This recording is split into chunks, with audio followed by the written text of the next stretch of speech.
Vale, bona tarda, moltes gràcies per venir, moltes gràcies per estar aquí. I will, as we have some people that only speak English, I will make this presentation. This is a short presentation, short introduction in English. Thank you for being here. This is Híbrides. I'm Ivan Paz. I'm part of Axolot. And first of all, of course, I want to thank UOC, Universitat Oberta de Catalunya, because, and especially the Darts group, and more especially, even more especially to Enric Mor, who has been in charge of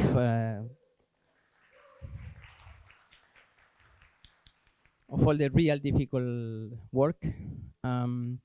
This is Híbrides, but we are really happy for having this, and especially we are really happy and really grateful to the Darts group, because they have been, like, the research we are doing in Axolot has been resonated with the research they are doing.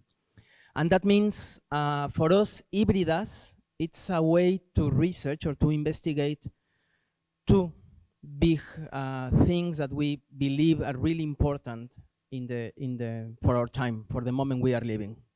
One of them is data and the algorithms that process and that make sense of this data. And the other is thinking on the human body and what it means, no? What the body means in this context and in these times and with the technology we have. These two research questions, data and body and electronics, are of main interest for the people in Axolot, and we are really happy.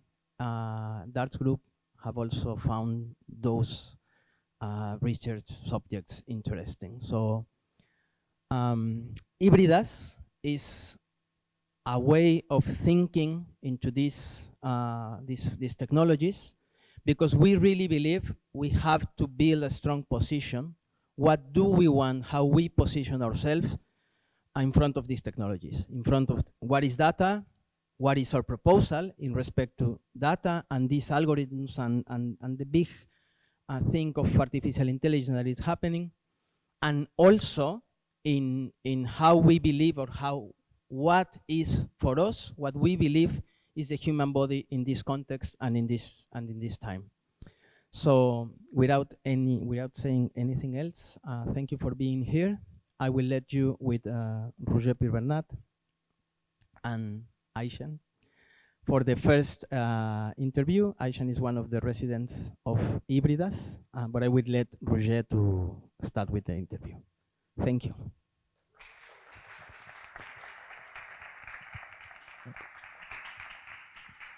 Gracias, Ivan. Welcome, everybody. Good afternoon. Today we have Aizhan Saganayeva. Did I say it right? Okay. She's our one of our two first residents at Axolot. So it's a big day today. And she's a master's researcher in Kunst University in Linz. Okay, so far so good. And she's studying media arts. And well, in this interview, could you tell us what's your educational background? Can you hear? Yeah, you can hear me. Nice. Well, thank you for the introduction. And yeah, my name is Aizhan, and I'm studying in Linz in Austria. And I did study actually fine arts.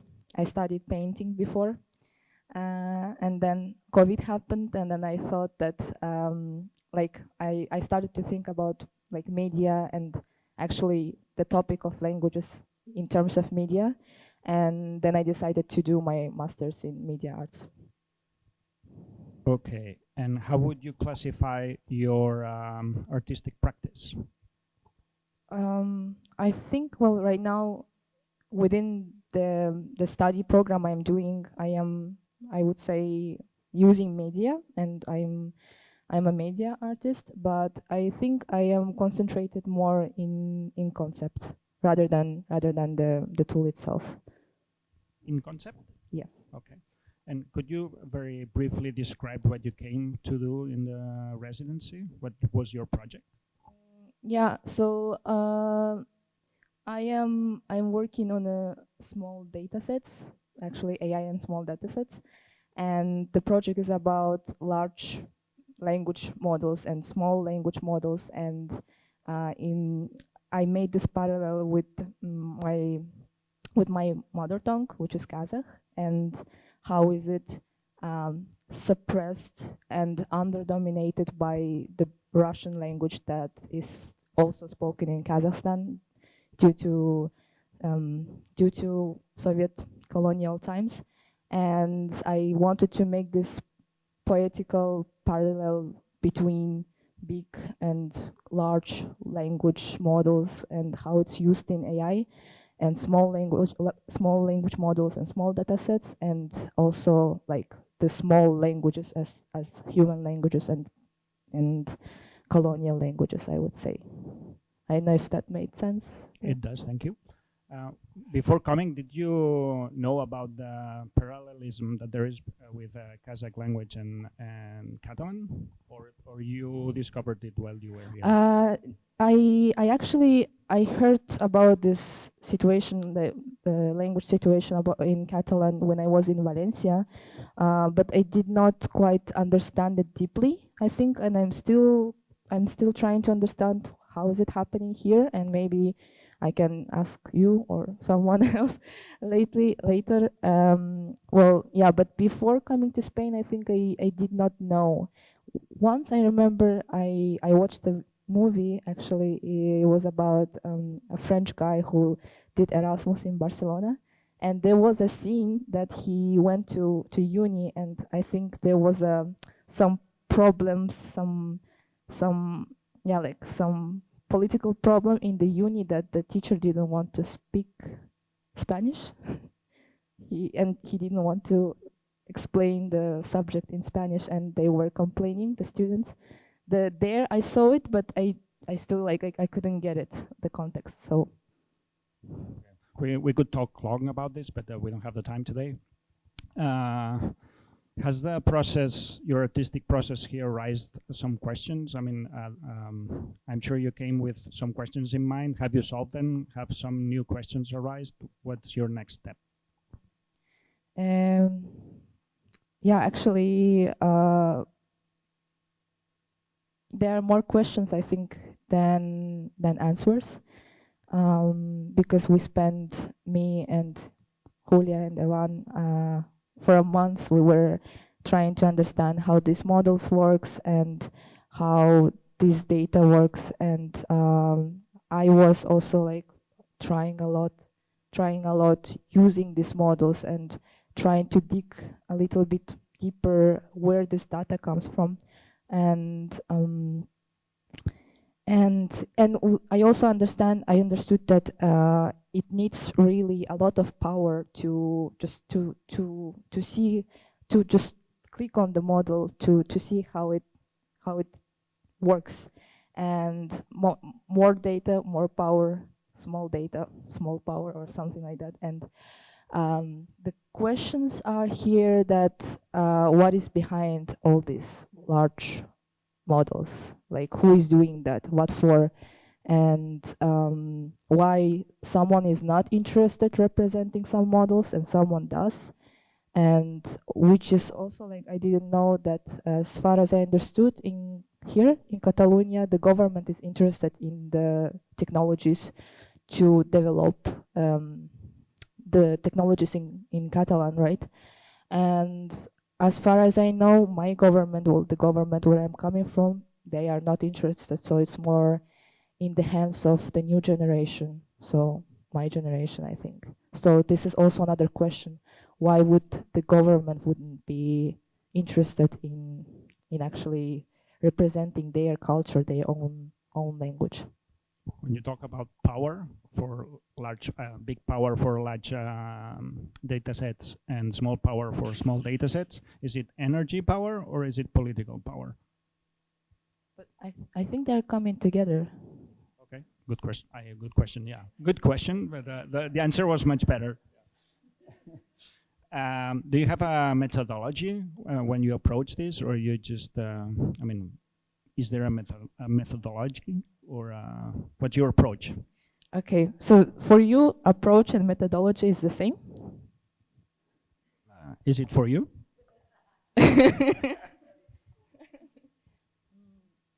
Well, I think maybe there would be a bit like a difference between conceptual methodology and practical. I think like maybe methodology when it comes to concept, then maybe like I'm still trying to understand, and it's quite difficult thing for me to get it right now, because I think it always depends from project to project. And if you already understood your methodology, I think like congratulations, you are established artist. I don't know. I think I don't have any methodology until now.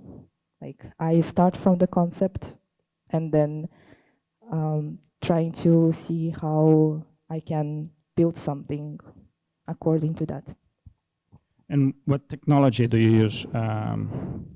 Well, if you just said that you in each project you do very different things, do you have like a regular technology infrastructure, or the technology that you use is that also changes with the theme you're treating? I think, well, for the project that I'm developing now for Híbrides, I use AI. I am using open source tools as Hugging Face, where I'm using the open source models. But before, I also did some work with lip syncing, and then I also used AI. But before I was also using like I think I use more media tools, so like video tools, or again like neural networks. Had you worked with AI before this project? Is executing collab? Can I say AI for that? I guess, yeah. I used a collab. So yes. Okay, and has your, I mean, what you've used here, it's not Colab, it's been another approach, totally different. I've heard that you've struggled quite a bit with it because it's, I mean, working with small data sets with open source, usually you have to devote a lot of time. It requires a lot of knowledge that you have to acquire at some point. Has this practice your about AI? Because coming from a commercial tool like Colab, it's one approach. I guess it's easier. Getting your feet wet. Has it changed any of the concepts that you have with that you had with AI before you came here?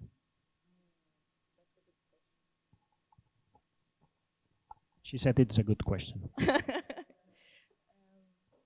If it changed my opinion about AI, you mean? Well, I think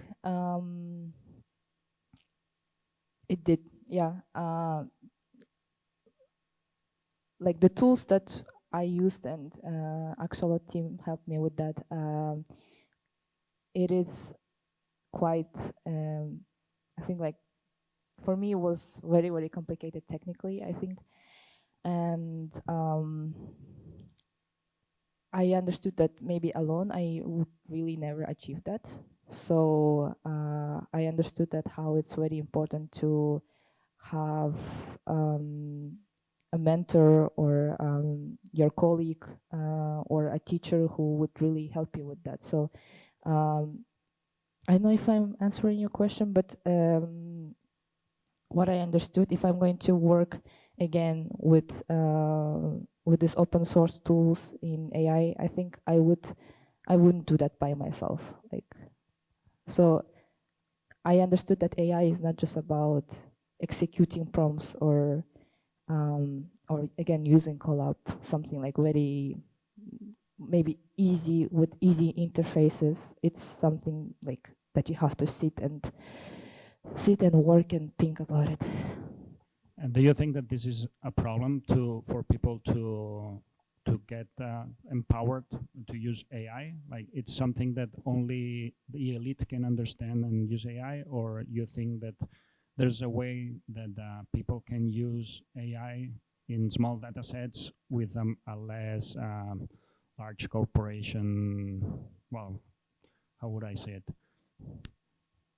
Do we need a large corporation to do the dirty work, or do you think that people have the capacity to use AI themselves like you did? Which people? In general, like common folk.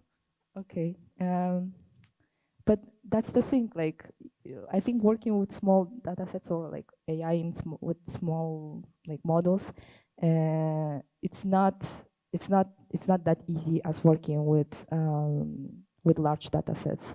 So I think there is still need to, like, a person has to have some knowledge how to use it. So yeah, the answer is like, as for me, my opinion is to have a little bit of educational background in that. Like, again, like I couldn't achieve working with these data sets if I wouldn't have some support. And can you think of a solution to that? So to make it more accessible to first timers, so they can get into the training their own models or building their own data sets without having to learn all this really hard stuff? Maybe, yeah, well, the answer would be the people have to know why they would do that. Like, why would you do that data set? To do what? To represent what? To achieve what? So, like, I think, well, the thing with large models, it's quite understandable because already the governments or big companies are interested in that, and that's why they are doing that, and everyone is happy. But with small data sets or like small models, if you know exactly what for you are doing it, I think then go for it. And I think that would be the solution, like knowing what for you can do it. I think now that I found like 4 data sets in like 4 language models in Kazakh, I understood that people really try to integrate the language in AI. So that was their interest, and maybe the next step would be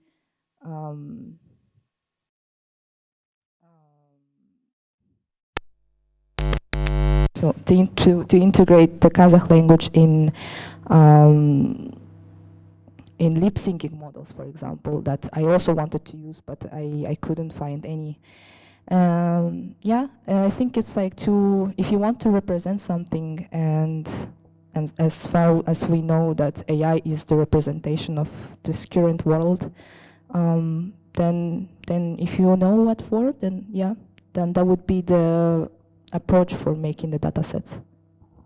Okay, one last question because we're running out of time. Going back to your artistic practice, do you work within with conceptual tools? Are they, if you do, are they your own conceptual tools, or they are sourced from somewhere or someone?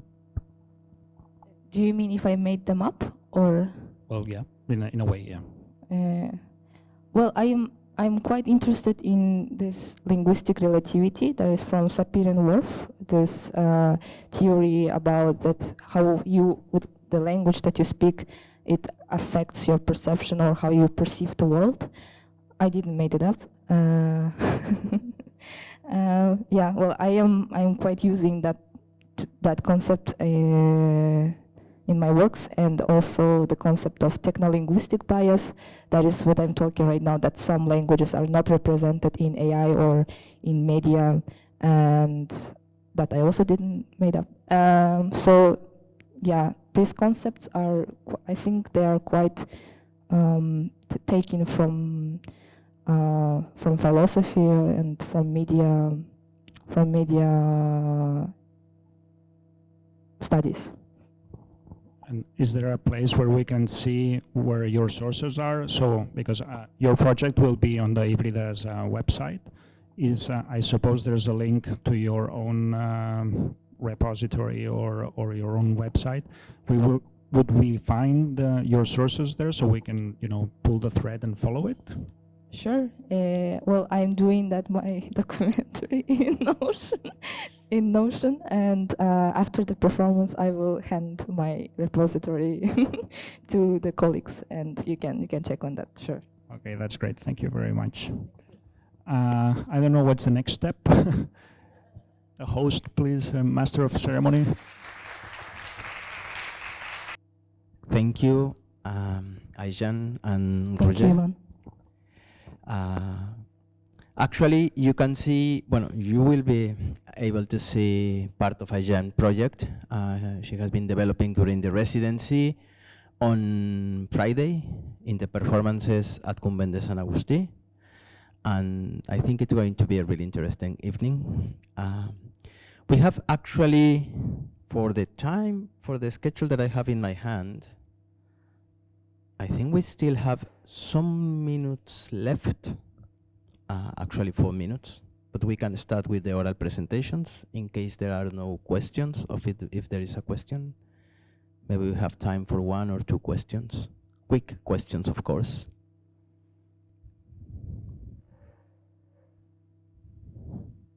You have been asking each other for 20 minutes, so you are not in the position. Alicia has a question.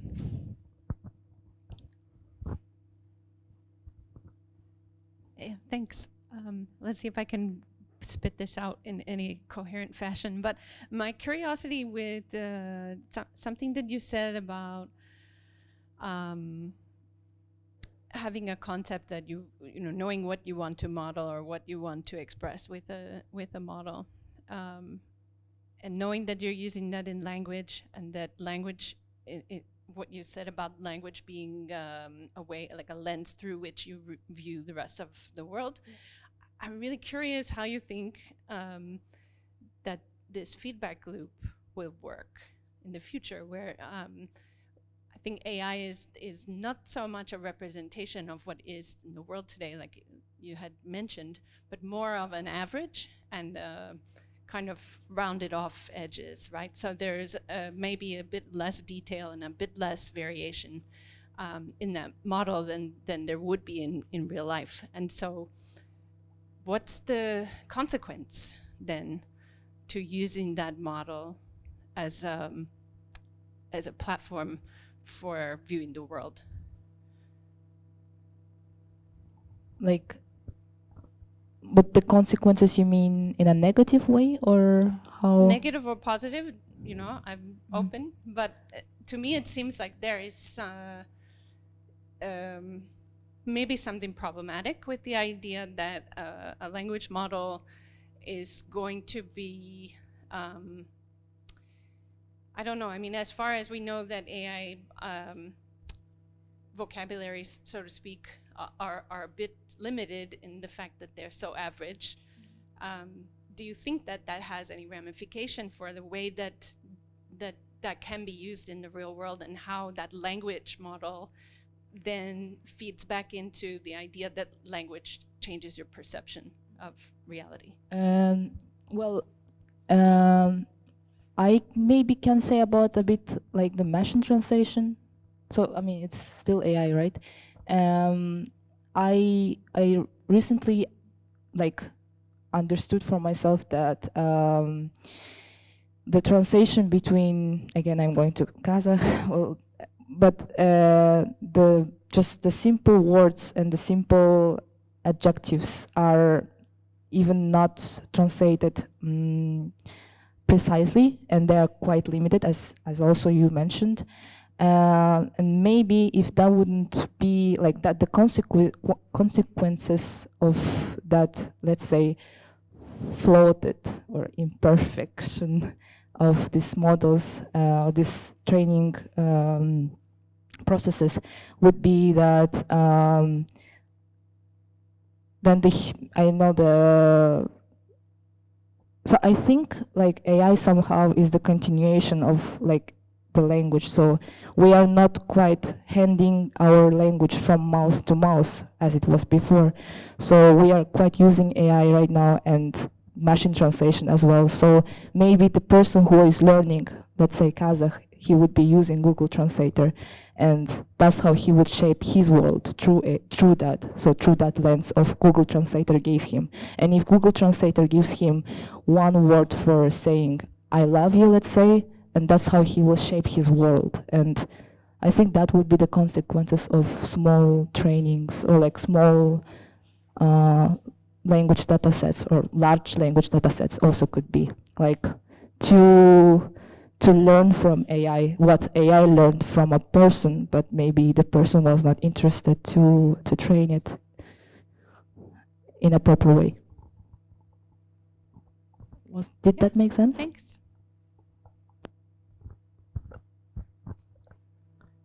Thank you, Alicia. Now we are just in time as live coding, as that mythical live coding library, just in time. We have 4 oral presentations.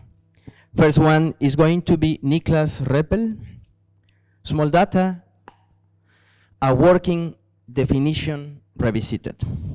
So I will give Niklas, are you ready? Is your mic working? No? Now it is. Yes, thank you.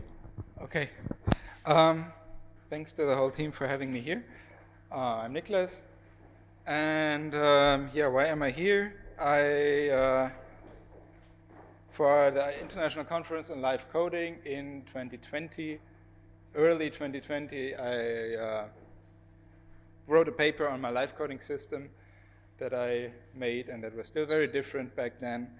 And I called it a small data live coding system because it's based on Markov chain and slightly older, not quite state of the art learning algorithm to infer structures from discrete data. And as part of the paper, oops, I tried to, this doesn't hold. Anyway, I tried to come up with a working definition of what small data actually means, because the terms are kind of ephemeral, no? Like they're not really well defined, they're a bit vague. Same as big data is not really all that well defined or rigorously defined, and it's constantly moving. So I thought for the occasion of this lovely event, I revisit that working definition and see, does it still hold in 2024, and what happened in the meantime, and so on and so on. So, as I already said, the definitions are constantly changing. No, like technological capacity is changing. Like processors are getting faster, GPUs are getting more commonplace and available, and the human capacity is changing as well. The human capacity of dealing with those systems and handling them and use them to productive means. I mean, a nice example is like, if you imagine how the invention of the spreadsheet changed the capacity of a single human to process data compared to before that, if everything had to be done on paper. Like, that's kind of a pivotal moment. And yeah, we can think about how the advent of AI and data sets and so on changes that. And ultimately, especially maybe in the context of arts, we might say it's not really a technological definition. We cannot say like, okay, starting at 20 gigabytes is big data or anything like that. No, it's constantly moving. And ultimately, it's a bit about paradigms more than it is about technological definitions. And what happened since late 2019, when I wrote the paper for ICLC, well, we had a pretty big explosion of generative AI and large language models. Now, back in 2019, late 2019, GPT-2 just came out, but wasn't really public yet. There was like generative adversarial networks. Nowadays, we have like all these kind of things like stable diffusion, like we have sound services like Udio, Suno, which can come up with pretty convincing style copies.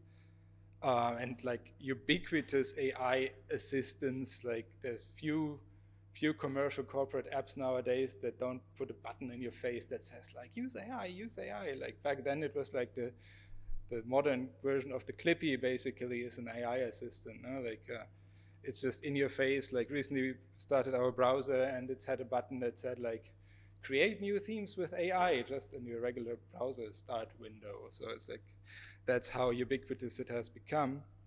But also models like the foundational models and the knowledge around it has become way more present. No? Like, I mean, tools like Colab and tools like ChatGPT as a user, but also the foundational models are available on platforms like Hugging Face and so on and so on. So did that change what is small and what is big? Let's ask that. So what is big data, just to have an overview over that? And it's kind of like, it kind of always means like the state of the art, no? What can you do with superhuman effort? It's not available to everyone. It's often behind bars. The data sets are not publicly available. They are like collected and they're processed with hardware. Like a while ago, I read a paper and it said like, yeah, we did like a search for good starting parameters on this and that hardware, and I looked at the hardware and it was about 2 million. Okay, that's not available to everyone, but for me, a nice example on how these things change is like when former Eastern Germany collapsed, it left us with a data collection that was like, for the time, was looking for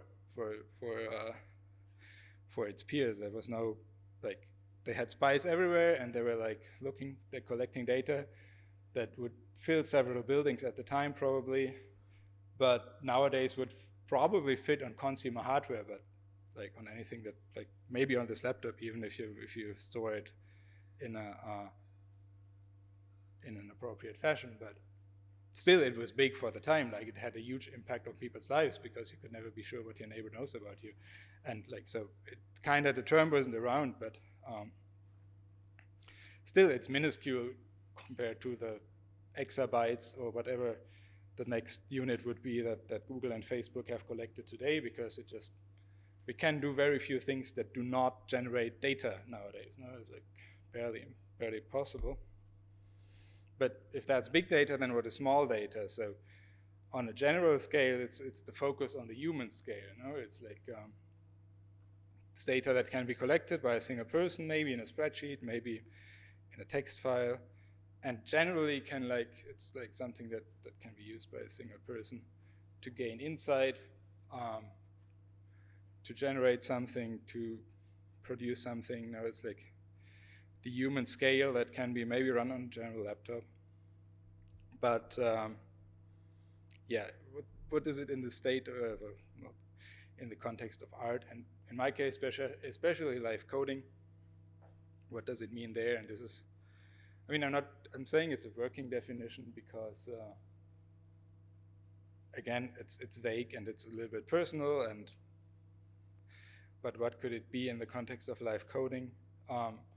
To me, it's always important that I can not just use the model, but also like define interactions other than just training it with new data or something like, and I will give a little demo what that means.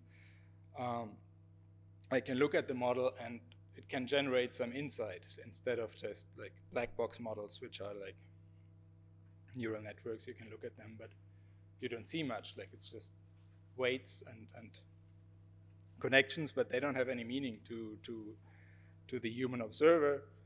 It doesn't have to be state of the art, but can be used within a performance and on just a cheap 2022 laptop maybe.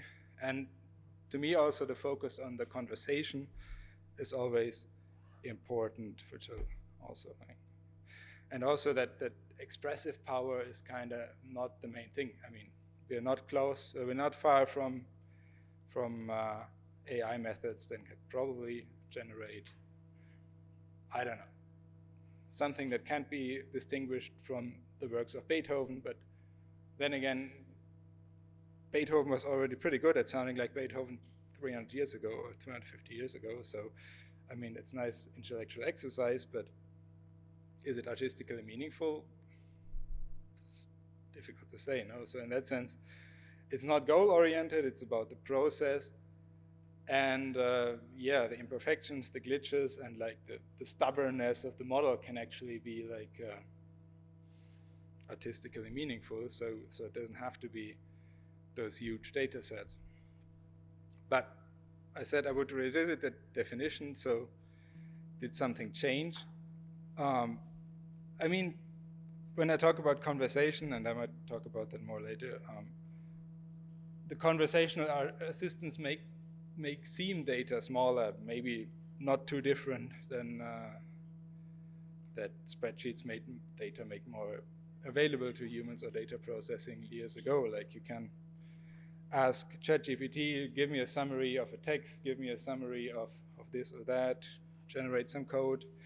And even like somebody a couple of weeks ago, a month ago, in a from scratch event here in Barcelona used ChatGPT for a live performance. So there was something like a conversation going on, and so that was integrated in a live coding context. But we always have to keep in mind that like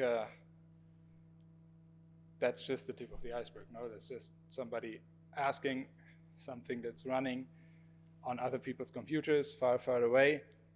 And yeah, it's still a black box. That hasn't changed at all. Like we still don't, it's hard to define any operation on the model itself.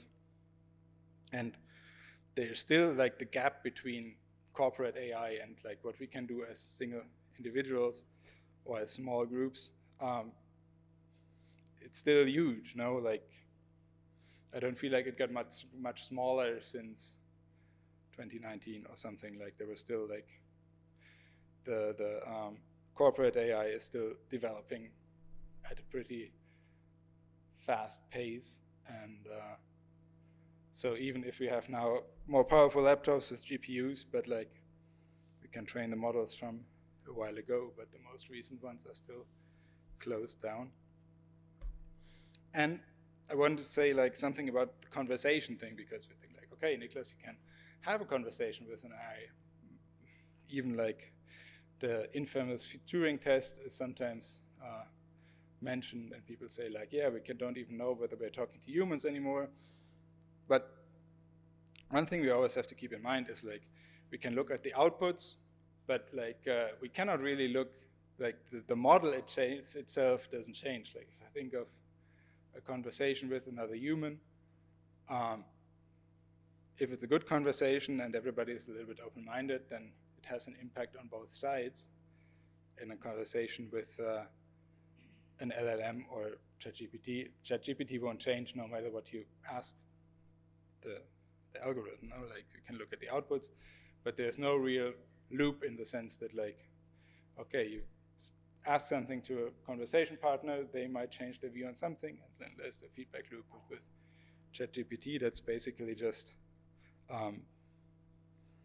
yeah, that's just an illusion in that sense, I would say. So, and I want to give a little demo on that. So, for example, in the small data system, like this is my language Migra. Let's see if it makes any sounds. So what I mean by a meaningful operation, for example, like on the one hand, I can look at the model and all of this is live generated right now. There's no cloud, no other computer involved than this one. And I can look at the sequences, and of course it's not readable in the sense that I know exactly what's going on, but each node has a certain meaning. Okay, after the sequence CA, what follows, I can take it apart. Okay, there's a chance that another C might follow, which corresponds to a certain node here, and I can change the complexity of the model from very simple to very complicated, to the point that it might break the performance or not. And still, it's inferred live. Now there's nothing else going on, or I can make it back simple and say, hey, I want more repetitions in there, but not too many repetitions, maybe maximum of 4 repetitions.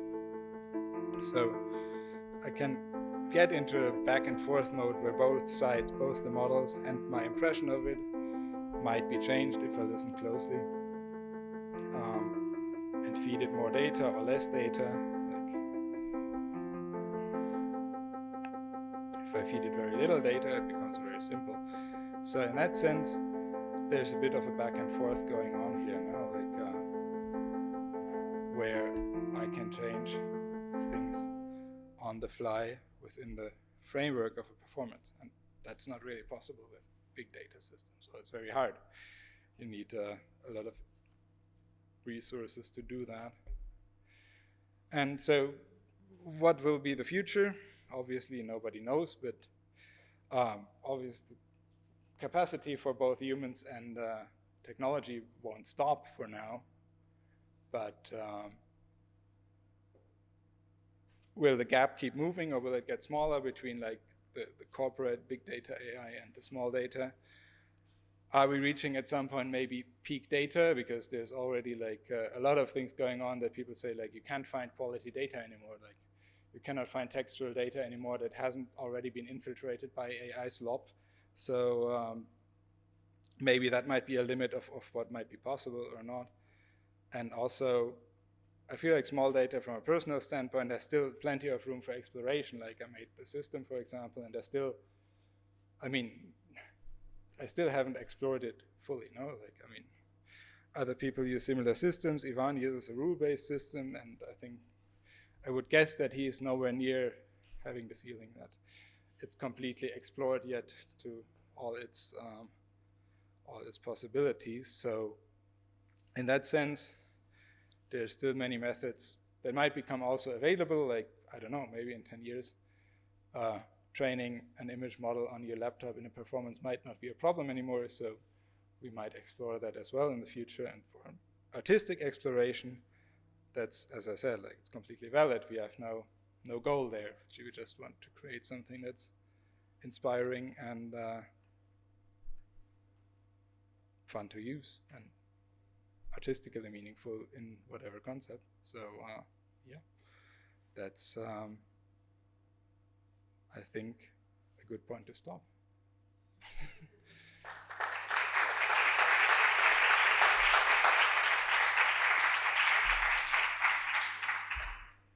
We do questions after, right? Next, we have Matilde Sartori. And at the end, we will have time to questions and answers after the 4 presentations. This is the second one. We have 2 more, and we will have some time for Q&A. Hello, everyone. I'm Matilde, and today I'm here to present my research that I named Slime Machine. I started this research thinking about the concept of intelligence. And in my attempt to understand what intelligence really is, I searched for the definition on the dictionary.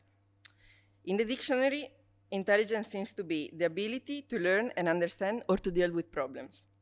More interesting than the definition for me are the synonyms and the antonyms, which are on one side, sense, reason, and brain, and on the other, simpleness and slowness. I think this shows a lot how in Western modern philosophy, we tend to see intelligence as a brain-centric characteristic that has a lot to do with human and brain. But intelligence is not only that. It's a much wider concept, and it's not confined to human or brain. So, what could be a definition of intelligence that is inclusive of, but not exclusive to, human experience? I think to reply to this question, we need to rethink the concept of intelligence itself, considering the more than human world, that consider that has a different variety of intelligence. There is not only the human one. James Bridle, in his book, Way of Being, a book that deeply inspired me during the process of my research, suggests to replace the question, are you like us, with a question, what it's like to be you? I think that this conversation has a lot of importance to do right now in this present historical moment, where this new entity, which is not a new, but this entity is taking form and that everybody is talking about it, and to which ourselves have given the name of intelligence, which is artificial intelligence. We tend to see artificial intelligence with, like, comparing it to our kind of intelligence, maybe just because of the name we gave it. And from when we compare something, from comparison, sometimes competition can born. And this is a little bit what is happening right now. Instead of competing with us, AI can be, I think, a way to discover new relationship, to build new relationship, based, like, yeah, build new relationship and new way to understand. It can help us understand in a different way the world. But to do that, we need to use an ecology that considers us, human, the more than human world, and includes technology in it, like an ecology of technology. Ecology teaches us that we are who we are because of everything else. Computational network, with their strength, their resilience, their interconnection and distribution, remember us the same. The problem is that we tend to look at technology with the wrong intention because we are deeply influenced by military power and corporate profit-seeking that lead to structural violence and surveillance capitalism. But again, technology is not only that. Technology is a much wider concept, and to understand that, we need to change the point of view. And we need to form a new relationship with it based on mutual recognition and respect. We can start building machines, or at least thinking about building machines that are in some way more similar to the more than human world, in a way that maybe adapt to their circumstance or alter their behavior according to what they encounter. Thinking technology, and we can take inspiration from the decentralized network and peer-to-peer system, which I think are like a fundamental part. Thinking technology and machine in this way can help us transform our idea of what technology is for, making it a means to care rather than dominate. For my research, I was deeply inspired by the Unconventional Computing Lab from the University of Bristol, which is a laboratory where they explore new computational architecture using biological, chemical, and media, and that makes computer more dynamic and interactive in a way that makes all these concepts about rethinking new form of technology and machine more real and physical to me. Another thing that deeply inspired me during my research is a state from James Bridle, where he says that we should start to think about machines that are decentralized, non-binary, and random. So I decided to build myself something that was decentralized, non-binary, and random, and I implemented an algorithm. I designed it through the practice of research, making speculation as an integral part of my process, and my big what if was, what if AI can help us connect more with the world instead of separating us from it? I used the methodology of carpentry, which is a methodology that was cognated by Bogost in his book Alien Phenomenology, What It's Like to Be a Thing. And carpentry is basically the practice of constructing artifacts as a philosophical practice. I basically built a computer vision algorithm in line with a taught machine. Now, I'm gonna tell you a little bit about me in order for you to understand why and how I came up with this algorithm. I am from a little town in the northeast of Italy, where when I was young, I used to go out in the mountain with my grandparents picking up mushrooms. And I remember this little ritual that we had every end of summer with a lot of joy and a lot of love. And I think it was my first step into the world of mushrooms. Then, growing up, I discovered other powers of mushrooms, such the power of magic mushrooms, and then mycelium as a biomaterial. And then I started to read a lot of books about mushrooms, and I started to read a lot of papers about mushrooms, and I started to cultivate my own mushrooms. During my research, I found an algorithm that described the behavior of mycelium. That for me was really cool, because it was the combination of two things that I really like, mushrooms and computation. But it was really difficult for me to understand this algorithm because it described the way that mycelium works in nature, which is, mycelium is a really difficult organism, biologically speaking, and an algorithm that was built over mycelium was 3 times more difficult for me to understand because I know nothing about biology, basically. But studying this algorithm, I discovered another algorithm that is the slime mold algorithm. The slime mold algorithm is based on the way that slime mold works in nature. And slime mold is an easier organism than mycelium, at least for me to understand. The slime mold algorithm was implemented by a group of researchers in 2020. And it's a meta-heuristic model that is inspired by the way the slime mold oscillates in nature. I started to study slime mold a lot, and I started to cultivate slime mold, and I started to fall in love with slime mold.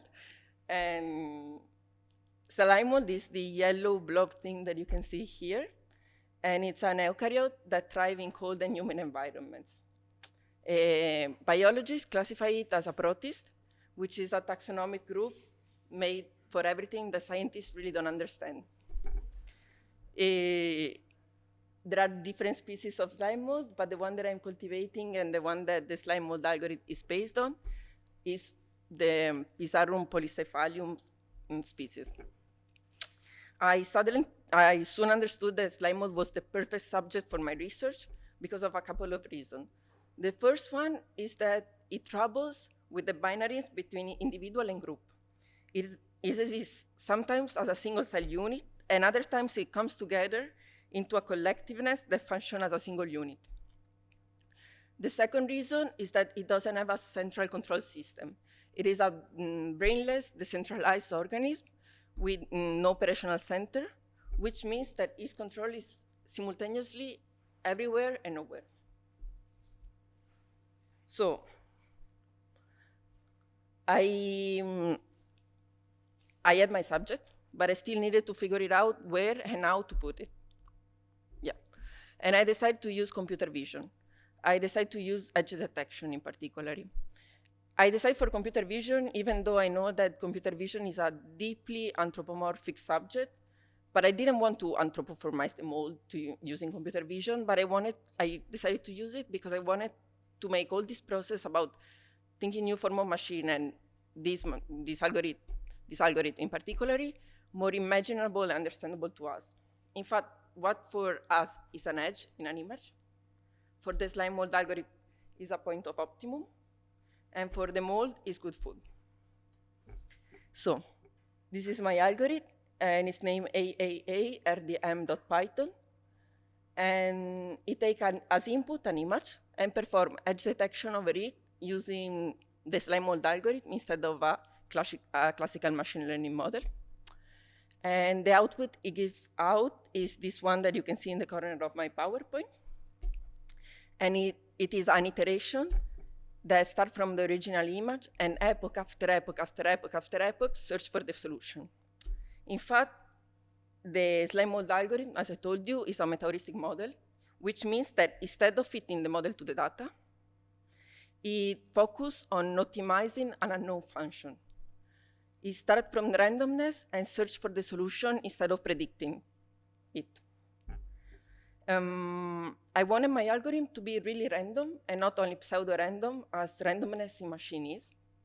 So I decided to initialize it using a number generated with the API from random.org, which is a platform that generates real random number using the atmospheric variation, which are not predictable. My algorithm is low, inexact, but the point is that it's a more than human algorithm, and it's not supposed to meet human expectation or follow human timeline or achieving perfection. The point is not how good my algorithm is, but why I made it. In fact, it allows the interpretation of a more than human behavior, the behavior of slime mold through data.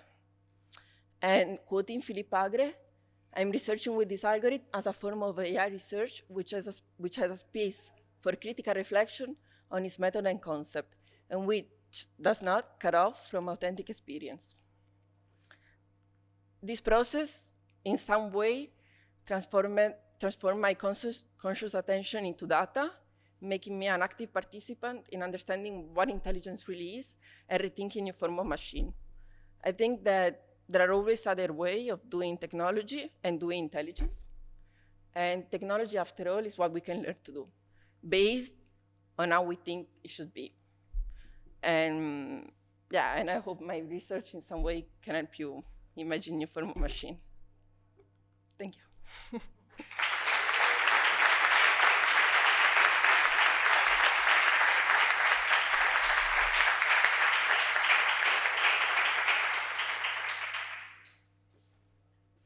Thank you, Matilde. Next, Tim is here. We have Tim Cowlishaw and Justin Pickard code is what we have here. Cards and Compost performing smallness in software. There we go. Hello, everyone. I'm Tim Cowlishaw. I'm an interaction designer, and I'm also a PhD student as of yesterday here at work, which is very exciting. I've just walked behind you. I'm Justin Pickard. I'm a independent researcher and anthropologist based in York in the UK.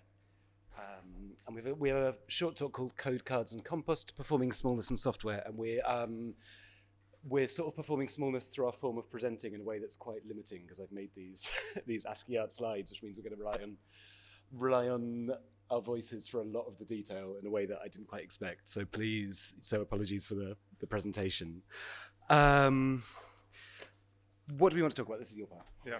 So software development typically pursues kind of expansion and scale. And we were trying to think about how we could use programming and software development practices to kind of move beyond that.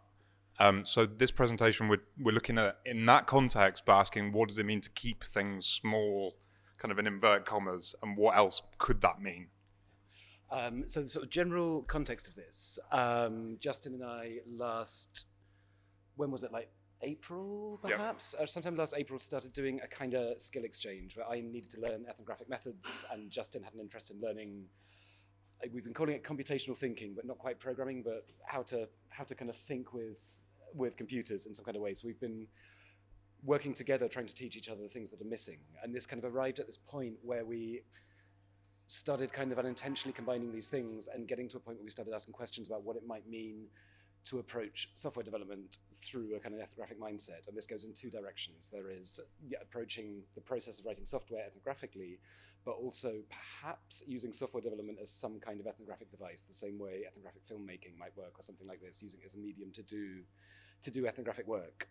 And this project came a little bit out of that, or rather two projects which are interlinked in various ways. And we've kind of split it down the middle a bit. So one of these is a situated software tool for personal tarot practice based in the command line interface. And Tim has been working on a composting database called Hummus, which forgets things or decays over time what information you've put into it.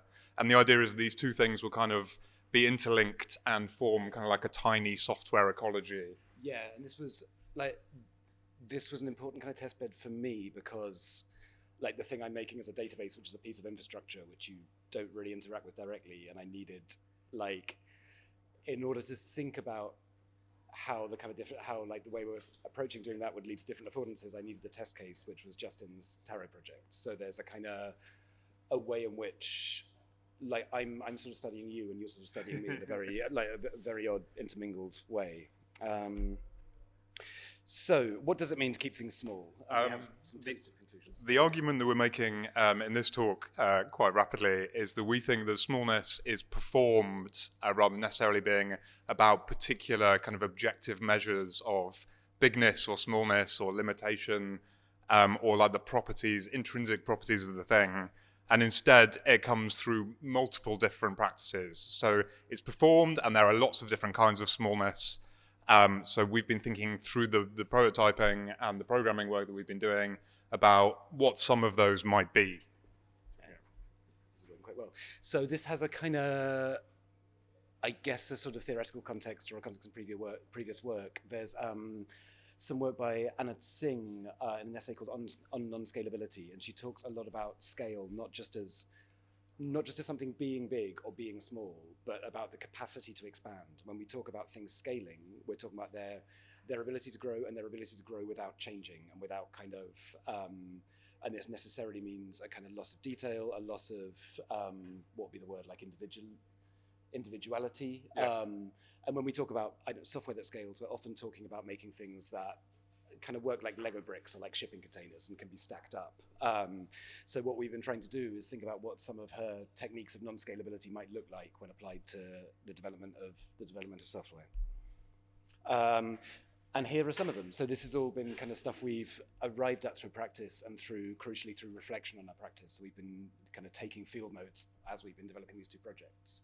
And we have 6 kind of provisional techniques of smallness, I guess, which are decay, provisionality, refusal of complexity, domesticity, situatedness and specificity, and guided intuition. And these kind of relate in interesting ways. There are some that afford others, and there are some that are very much in tension and you can't really do at the same time in an interesting way. So the first one, I will go quickly through these because it's a sort of catalogue of things, but the first one is decay, which is maybe slightly less kind of empirically validated, because this was the thing I wanted to come to this project exploring, the idea that digital data is sort of assumes to hang around forever in a way it doesn't, or it is either there or not. There is this binary kind of presence of like an object can exist and then it is deleted and it is gone. And I started questioning what other ways in which digital objects could lose presence or lose existence over time in a way that's perhaps biologically expired a little bit, like as Matilde has been working on, and started building this database which very slowly forgets and corrupts itself, and so which we used as the kind of back ends of this project. And this has some interesting consequences. The first is this kind of resistance of accumulation. So things cannot be assumed to hang around forever, which changes your relationship to data in a very fundamental way. Like stuff like, I guess like large language models rely on there being a huge amount of stuff which just exists. And if things can be kind of guaranteed to be removed, it changes a lot of the way you interact with things. And in particular, it kind of adds this interesting temporal dimension. It allows computers to forget in a way that kind of, like if you're storing, as in our case, quite personal information, quite reflective information, it gives you the ability to kind of change your attitudes and change your mind and change your kind of orientation towards things over the time. The other interesting thing is necessarily performative, because I spent ages trying to find a like quote unquote natural way for digital data to decay. And this might involve like randomly flipping a bit, as if like, I don't know, a solar flare had hit a computer and something changes. But the upshot of this is the thing becomes unreasonable. So you get back to this binary of either existing or not. So you have to produce a kind of logic of decaying which makes sense, which is completely performed. It has nothing to do with the technology itself. But you can end up with, like, you have to work quite hard to produce something which is understandable as decaying in a way that is quite artificial, I guess, and quite performed. So another form of smallness that we've been kind of like poking at is this idea of provisionality. So the idea that a piece of software or a piece of code can be good enough for now and doesn't have to be perfect or amazing.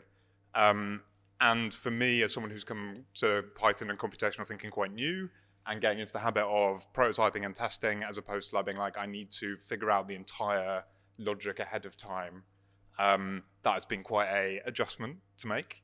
But there's something here that is like a kind of like the quotes, the top here are from contexts in which programming is being used in commercial settings as well, right? So it's like, as long as it does the job, it doesn't really matter what it looks like behind the scenes, and something can be like bodged together or improvised, or like something that is good enough for now and doesn't have to be good enough forever, could be replaced later. It's worn quite lightly. And in the context of prototyping work, like we've been doing, this creates space for exploration. I've been coming up with like slightly ridiculous prototypes with the aid of LLM support for my own programming practice that end up being like this kind of hodgepodge mess of stuff that kind of gets womped down, and then you have to spend time unpicking it, reducing it, making it smaller, figuring out what bits are actually useful and relevant. And this is as much about cutting as expanding. Well, Tim might be like starting from nothing and then building up, which is kind of interesting. the third one is refusing complexity, and this isn't refusing largeness or refusing scale in itself, but we decided very early on that we wanted to try and kind of favor simplicity in an interesting way, and this becomes a really generative constraint. Like we, by deciding we can't use generative AI, we can't use LLMs, it's not Gracias.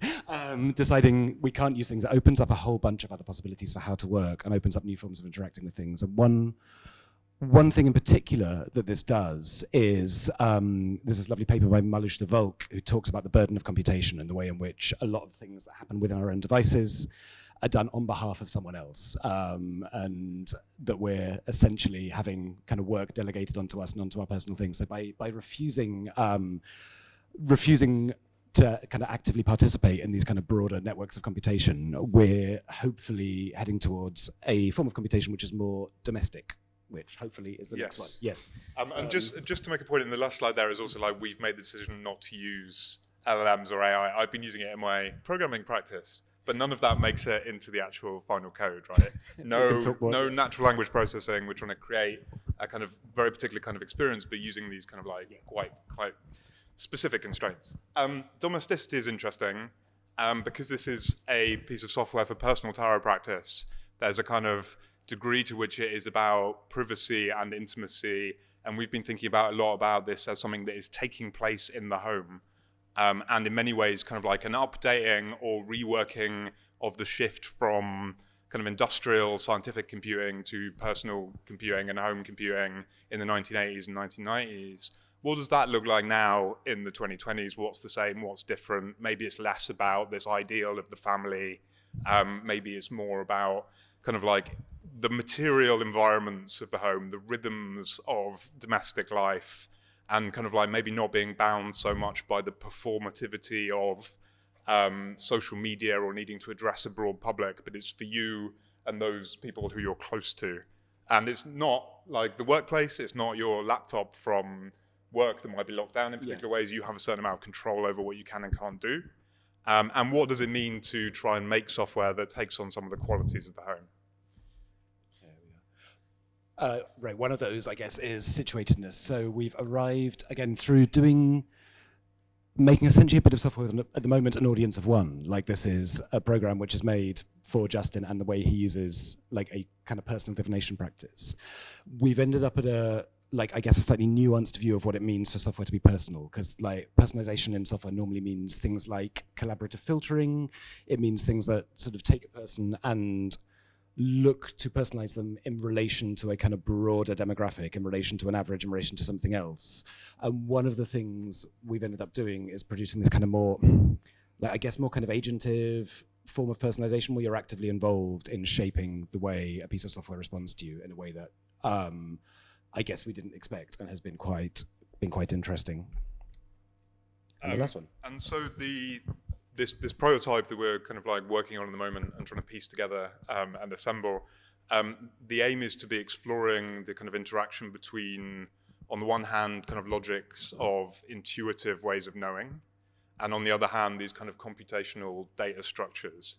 So it's like, the idea is that this piece of software will trick you into doing data entry, responding to a tarot draw that you do yourself using a physical deck of tarot cards, and then input it into the machine.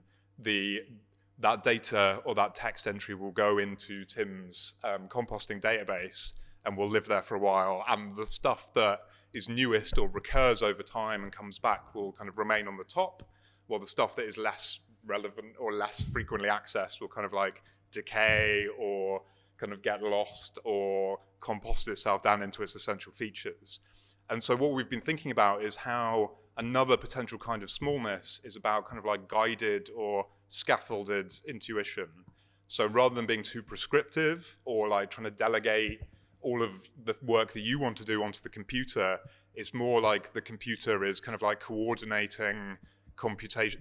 The program is coordinating computation as it happens between itself, you and your previous experiences and things that like trigger particular associations for you, the deck of cards, your home environment, and also like all of the data that you've put into it in the past, which might come back suddenly and unexpectedly based on a card that you drew before. And so this is kind of embodied and distributed, but maybe in a slightly different way to we might be talking about tomorrow. But the querent body, the querent as opposed to the user as well, someone who's come in with a particular question or something that they need a response to is kind of interesting because it kind of takes on a slightly different stance. But their body and environment become part of the processing system, right? What next? So yeah, some general reflections on this before we get to conclusions. Like smallness in this project has been something we've been actively doing. It's not about like a property of the machines we're using or the data we're working with. It's a set of practices, and this means it's also kind of present in the way in which we work as well as the thing we've been doing. So we've been kind of, in this sort of architectural sense, making lots of very small pieces that kind of join together provisionally. And Justin's used this metaphor of like a pontoon bridge, which is kind of put together from parts, has a certain amount of kind of flexibility in it, and does a very specific purpose of getting from one side of a chasm to another. And we've kind of like taken this approach, which we think is also kind of reflective of some of our techniques of smallness. And we've been using small tools alongside the small things we're building. So we've had a kind of preference for smallness, a kind of really lightweight kind of shared working environment called SSHX. We built an ethnographic field note tool called Chick, which is like a very tiny kind of ethnographic bit of software, and putting everything on Raspberry Pis and small machines. The other main reflection is that there are tensions and trade-offs between these ways of doing smallness. Like one of the things we found in particular is that for software to be kind of usefully domestic and familiar and kind of part of an everyday environment, it can't change much because you kind of lose the homeliness of it. And when we're talking about software being provisional, which is being open to change, you can't practice smallness in these two ways at once without a sort of an interesting tension arising. And it's me next again. So very quickly, just before we close, I wanted to kind of place some of this stuff in context relative to other attitudes to smallness in software and in data. And the first one is the attitude you get from the within the computing within limits community and within the perma-computing community, which are both people very, very concerned with, I guess, the material footprint of computing, which is also kind of where I come from. But what's very interesting is computing within limits specifically takes this very quantitative approach to what it means for computing to be small. It's about specific specific planetary limits and specific thresholds that must not be passed. So computing within limits has this goal, but kind of gets stuck in this problem of measurement, of working out exactly how much computation is appropriate and in what sense. The perma-computing community kind of moves past this by not relying on a specific threshold, but kind of implying this kind of move towards smallness, this kind of perpetual shrinking of the computing you're doing along some axis. The trouble with these is both, not the trouble, but like one thing they have in common is they're both very, very scalar. They're about minimization in a very quantitative sense, which is often very difficult to measure, difficult to identify. So contrasting with this, we have an artist called Natalie Lawhead, who writes a lot about tiny weird software, and she talks a lot about tininess as affordance and as a specific kind of attitude and specific aesthetic, which is very close to our idea of domesticity, I guess, things that live alongside you in the long term, which are possibly kind of very likely non-instrumental or kind of ludic in some sense, and which are used as a kind of a way of injecting personality. And we're hoping, I guess, our work kind of is attempting in some sense to bridge these two things, to look at the ways this kind of more performative way of doing smallness can be applied kind of productively more broadly to answer some of the questions that the perma-computing and the limits people are asking. So just as some kind of tentative conclusions at the very end, smallnesses are performed as much as they are scalar. They enable other affordances, other commitments. There are things that they suggest in terms of what happens when you try and design with them or program with them or work with them. And this is more than just about hard budgetary limits or fixed constraints that you need to kind of come in under, you know.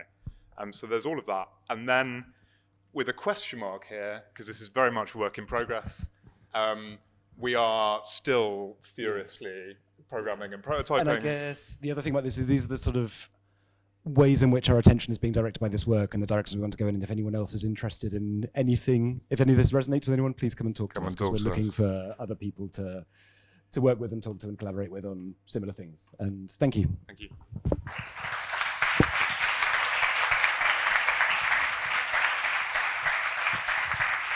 Thank you. So, just a quick announcement. If you want to find more information about the project, you can also go to our webpage, axolot.cat. There is more information. And next is Karen Palacio. Frontier language, co-creation with dreams and artificial intelligence beyond inference. She's presenting actually throughout a video, but she's connected for the moment to start with the Q&A session. Andres probably has everything already set up, so I don't have to start telling jokes. And then, after the finishing this session, we will have a panel with Marc Padró from Colectivo Estampa and Sofía Trejo, that is over here from many places and currently working at Barcelona Supercomputer Center. Are we ready? Great. Thank you for being patient. We already have the video set up, so Karen Palacio, again, she's connected, so she will be in the Q&A session. And now we have the video, okay, that she sent. Hola, ¿cómo están? Les quiero primero agradecer por el espacio y por la escucha. Voy a estar hablando de lenguaje frontera, otros infinitos en las fisuras técnicas de los sistemas.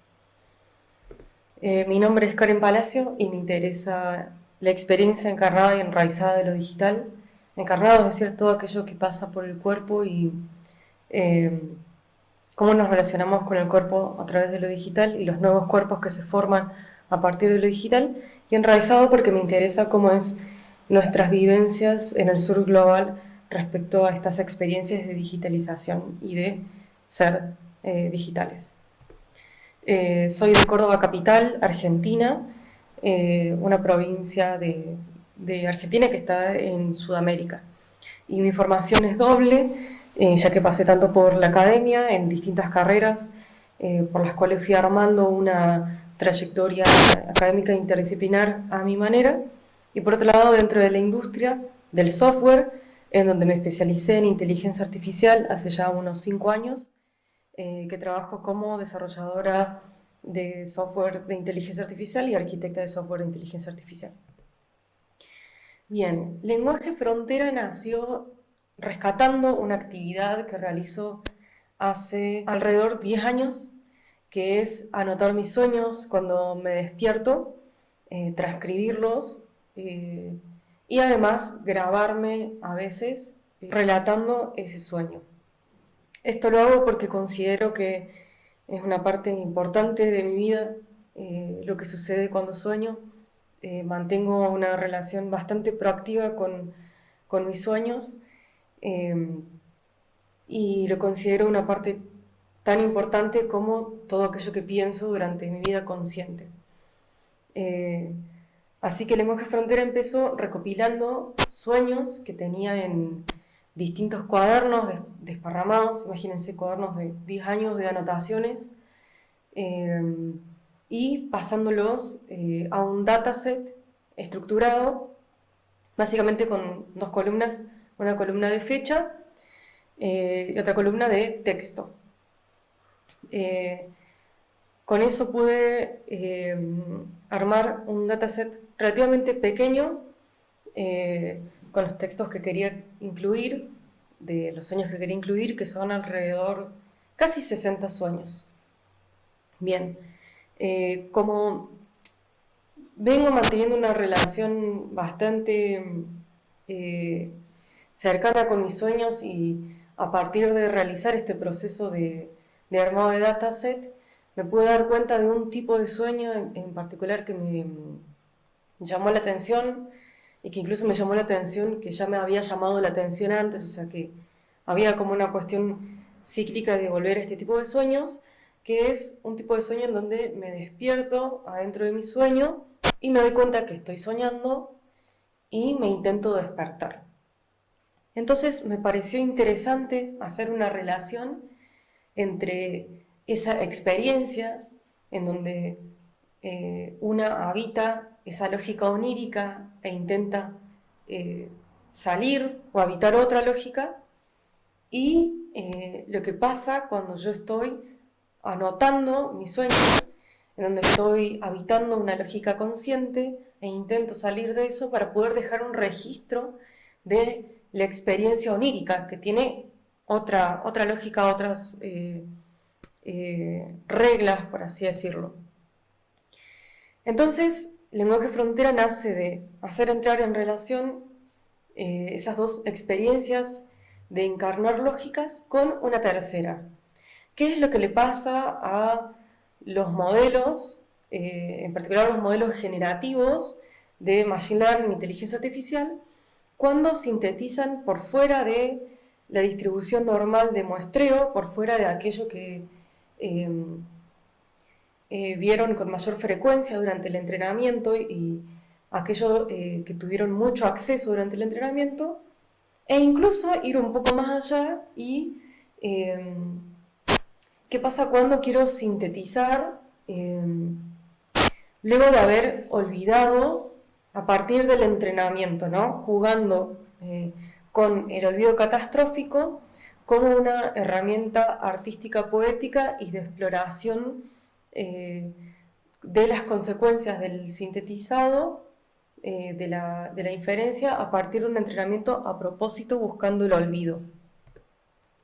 Entonces, en una primera instancia de esa investigación-producción, llegué a una pieza de videoarte con sonido estéreo de alrededor de 7 minutos, entrando en relación con estos textos de mis sueños. Primero voy a mostrar un recorte para que no sea tan abstracto y después voy a explicar un poco cómo fue ese proceso.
Entonces, la parte sonora la hice entrenando el modelo MusicGen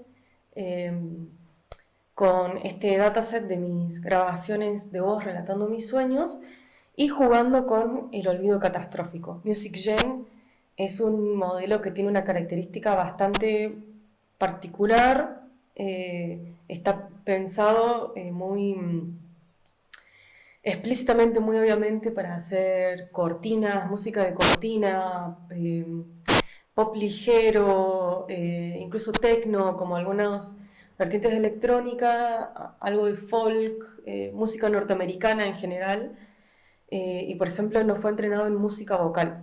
Entonces, al introducir a partir del fine-tuning estos nuevos datos, rápidamente se lleva al olvido catastrófico y a la memorización. Por ejemplo, dentro de los experimentos que hice fue entrenar por muy poquitas epochs, por unas 10 epochs, o sea, ridículamente poco tiempo, y después entrenar muchísimo tiempo, obligando a esta memorización, y lo que obtengo es un abanico de modelos que sintetizan desde un sonido bastante granular hasta la reproducción de mi voz a costa de poder hacer otras cosas, ¿no? También que le daba...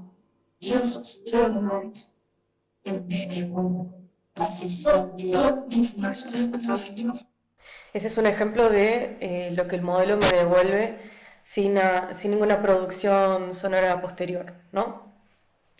La parte visual de ese fragmento lo realicé a partir de los textos de mis sueños en bucles de interconexión con distintos modelos de distinta modalidad. Entonces yo agarraba estos textos de mis sueños, se los daba a modelos text-to-image, esas imágenes se las daba a otros modelos que tomaban imágenes de vuelo en videos, esos videos agarraba frames, las extraía, se los daba a otros modelos que toman varias imágenes de vuelo en videos, después de esos videos se los daba a otros modelos que generan a partir de videos y de vuelo en videos, y así forzando esta característica del out of distribution, ¿no? Sabiendo que cada modelo tiene una inercia o una impronta gráfica, estética, ideológica, buscar habitar adversarialmente estos límites, ¿no? Encontrar ese lenguaje frontera entre todos estos modelos distintos. Y así también encontrar una metodología o una forma de producción que habite estas fronteras. Rápidamente también empecé a ingresar otras metodologías como es la inversión textual, el textual inversion, para también modificar dentro de esta metodología interdisciplinaria la forma de escritura, la parte del prompting, y entender también algo que pasaba, que es que le costaba bastante generar, sintetizar algo que se relacionara con los contenidos semánticos de los textos de mis sueños. Entonces, algo con lo que me encontré rápidamente es con esta inhabilidad de representar este tipo de sueños que les comentaba, en donde me despierto dentro de mi sueño, claramente porque no tiene una representación canónica o icónica fácilmente alcanzable por métodos probabilísticos, y entonces había un colapso en esta síntesis y se volvía, los modelos, ¿no? Distintos modelos volvían a esta imagen geométrica de bajo contenido semántico por fuera de manipulaciones geométricas. Acá hay como un ejemplo del prompting, ya mi estilo de prompting modificado por la inversión textual. Y me pareció interesante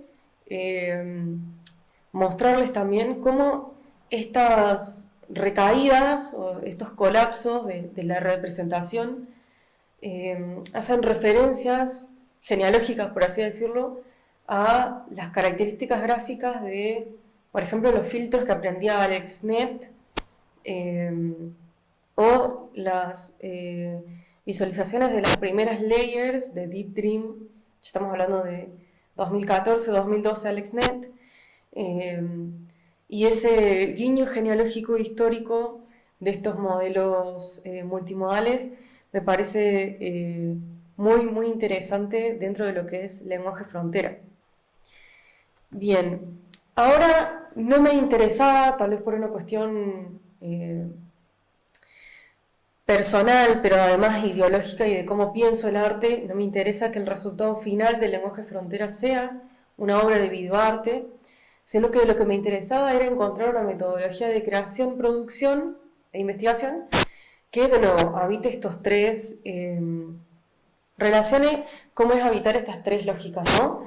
Entonces, a partir de esta obra de 7 minutos, lo que hice fue generar una metodología más grande ya entrando en relación con un tipo de modelo distinto, que son las Multimodal Large Language Models. En particular usé el modelo libre Cosmos 2, que justo había salido cuando estaba intentando volver de nuevo a profundizar en estos procesos, y básicamente agarré cada uno de los frames de la versión 1 del lenguaje frontera y le hice pasar por Cosmos con 3 tareas distintas. Por un lado, que describa objetivamente lo que está sucediendo en la imagen y me devuelve un texto. Por otro lado, que extraiga el texto presente en la imagen, sabiendo que yo nunca va a haber texto en esa imagen, o sea, induciendo a la alucinación, y me devuelvan una transcripción de ese texto. Y después, que interprete el sueño que está representado por esa imagen. De nuevo, induciendo a un tipo de alucinación. Entonces, por cada uno de estos frames, ahora tengo 3 representaciones textuales que se ve un poco así. Por ejemplo, en esta imagen, lo que puede ver es, si tiene que describir objetivamente, es un mapa de una ciudad. Y el texto que puede leer, que se puede ver en la imagen de la derecha, es el futuro es ahora. Eso es el texto que extrae. Y así armé una metodología más grande, donde tal vez esta sección que podemos ver a partir de acá es la que ya estuve hablando. Y al final lo que tenemos es, a partir de realizar estas tareas de Perception Language, ahora obtengo un conjunto de pares, NU+, frame, texto y entidades. A partir de eso apliqué clustering con la técnica TSNE y obtengo clusters que los identifico a partir de, primero, un etiquetado manual. O sea, me vi todos los clusters de frames y los anoté manualmente, pero además realicé enegramas para encontrar distintos patrones dentro de esos mismos textos, entendiendo que estos textos, que son descripciones, son proxies para establecer relaciones entre distintos frames. Y así rearmé de nuevo este video de 7 minutos en particular hice 30 clusters, en 30 videos en donde estos frames están agrupados semánticamente. A partir de esto, entonces, hubo como una explosión de datos y terminé generando un dataset de 30.000 datos que está libre. El dataset de mis sueños no está libre por una característica muy íntima que tiene ese dataset, pero este sí está libre y lo pueden encontrar. Y finalmente, como usé TSNE, también se puede visualizar tridimensionalmente y ver las distintas topografías y los distintos, las características de este clustering en su representación tridimensional. Bueno, entonces, un poco el objetivo de este proyecto, además de hacer entrar en relación estas 3 experiencias, es rescatar técnicas que tal vez son empujadas a las periferias del campo, que se relacionan a una parte de la historia de la inteligencia artificial que le interesaba la construcción de sentidos y encontrar metodologías de construcción de sentido a partir de entrar en relación con datos. Y el resultado final del proyecto artístico es una instalación que se puede visitar en Buenos Aires, en Ciudad Autónoma de Buenos Aires, en el Centro Cultural Recoleta, para 3 pantallas y una tablet, en donde muestro este resultado de 7 minutos junto con los clusters y con un resumen de todo el proceso, donde se puede ver desde el dataset hasta las supercomputadoras que usé para poder realizar el proyecto. Este proyecto lo pude realizar gracias al Centro de Cómputo de Alto Desempeño de la Universidad Nacional de Córdoba, que forma parte del Sistema Nacional de Computación de Alto Desempeño de Argentina, que es un proyecto que ayuda a la soberanía tecnológica y a que se realicen este tipo de investigaciones que no tienen un fin de lucro. Y además a clústeres de cómputo abierto de Argentina, como es el Laboratorio Abierto de Inteligencia Artificial. Así que gracias a estos dos grandes proyectos de Argentina lo pude realizar, ya que para que se imaginen, este pasaje por Cosmos tardó en una supercomputadora 7 horas para 7 minutos de video. Bien, bueno, y eso es un vistazo rápido de lenguaje frontera. Y quedo atenta para dudas, comentarios, y me pueden buscar en redes como Cadáver. Muchas gracias. Hola, ¿cómo están? Les quiero primero agradecer por el espacio y por la escucha. We love repetition. Okay, so maybe I would ask the people that just presented if you want to come to the front. We will have 5 to 8 minutes for maybe a short Q&A for not get too late into the... okay, we need to restart the computer, 2 minutes. So let's see how fast, which operating system is in the computer? 5 to 8 to maybe 10 minutes maximum for questions, for Q&A, questions and answers. But I think it's nice to start this conversation, and then we can go to the panel and then continue the conversation, because that's the idea. Maybe this is a bit, we could walk, we could listen to each other. So I will pass the microphone. And Niklas is here, Matilde is here, Tim, and Pickard. No? And Karen is also there. So I will pass the microphone in case anyone has questions or answers. Maybe this time anyone has an answer instead of a question. So I guess I missed like a live demo or a video or something that showed me what the software looks like. Yes. It was very interesting and thought-provoking, but I'd need to see that in the thing. Yeah, and I can send some links to some things, and this was sort of, there are 2 reasons for this, and one of which was the choice of presentation tool I committed quite hard to early on, and then realized I can't put images, I can't put videos, I'm very, very limited, so we had to do a lot of work. The other thing is, do you have an observation as well? Yes. Yeah. The other thing is that rather than it being one fully functional thing at the moment, it's like 5 partially functional things.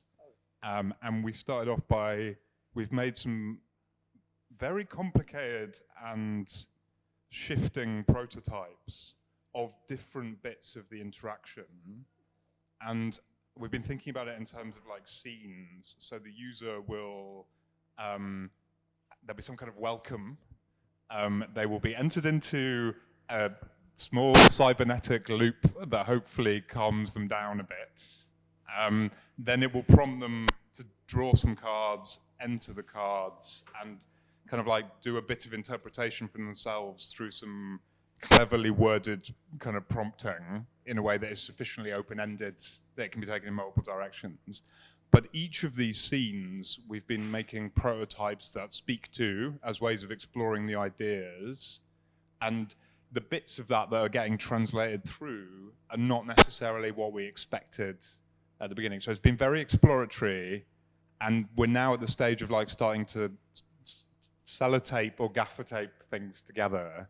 But it's quite like we've been thinking about in terms of like theatre or something almost, like, you know, like a series of 5 or 6 scenes that are relatively self-contained, but bits of information cross the thresholds of those, you know, like outputs and inputs across those things. But it's very much a work in progress. And the things that we were more interested in for this was the kind of Smallness stuff, which was more theory and thinky and like about us reflecting on our process. But there will eventually be a more computational. The other thing about that is the database part of it exists, and you can install it with Docker and start putting stuff in it. But obviously, no one wants to do it because it's a slightly absurd thing. This database that just throws stuff away after you've finished. So that exists and can be used, and if anyone has any use case for that, please try it out. But I guess the only, we've talked too much, but the other thing is, like, part of what we was doing is method rather than substance. Like, there's this, like, being an anthropologist and an STS guy more than anything, we're deeply into this kind of methodological thing of using the process of writing software as a point of discovery. So the object itself is always a bit shifting, because it's the research is in the making rather than the thing itself.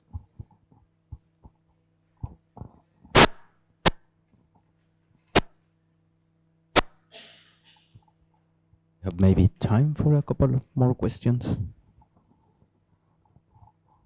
Wish. I have a question for Karen.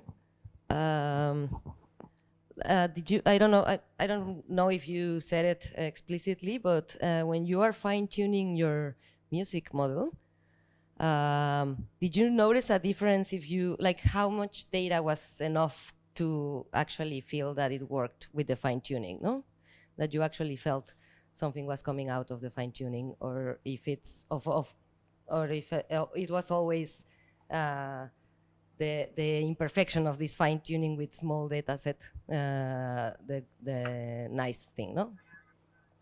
Right, so can you hear me? Yes, yes. Ah, perfect. Well, Music Gen takes 10 seconds clips as data. It's very strict on the duration of the clips in order to fine-tune, and I will have at least 5 dream narrations that were at least 3 minutes long, divided in 10-second segments. So with 5 clips, audio clips of 10 seconds, I will already be able to hear the model, be able to reproduce my voice in a very convincing fashion, and I could hear the model articulate words that were most frequent on my dreams, things like connectors or soñé que, which means I dreamed. Things like that could already be heard with very small amounts of data. Okay, thank you. That's interesting. Anyone else? Ah, Joan.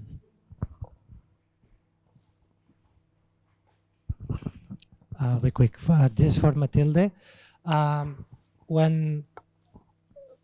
When studying slime mold and all these things, and this idea of this sort of intelligence that comes from not from one entity but from the group behavior, etc.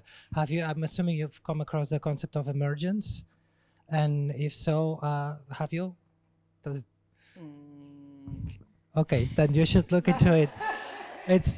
It relates to all of this idea, because slime mold is usually an illustration of what emergence means, which is a pattern of behavior that you observe in a group that doesn't have one brain. So it's something that could, I think it would be very interesting for your research to look into this. And well, I was going to ask you, how would you factor in something like this idea of self-organization as something that creates a behavior that it's not guided by any one of the individuals, exactly like it happens with a slime mold?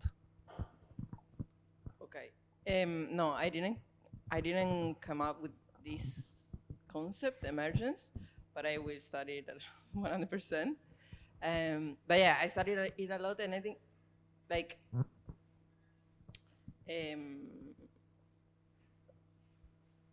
yeah.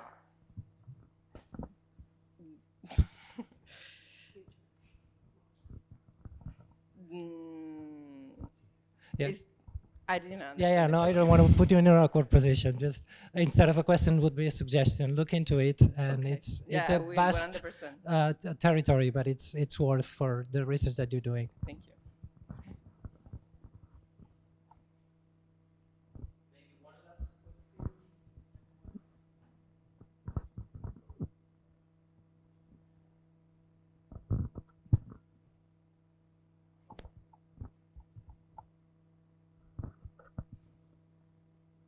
No one has any last question?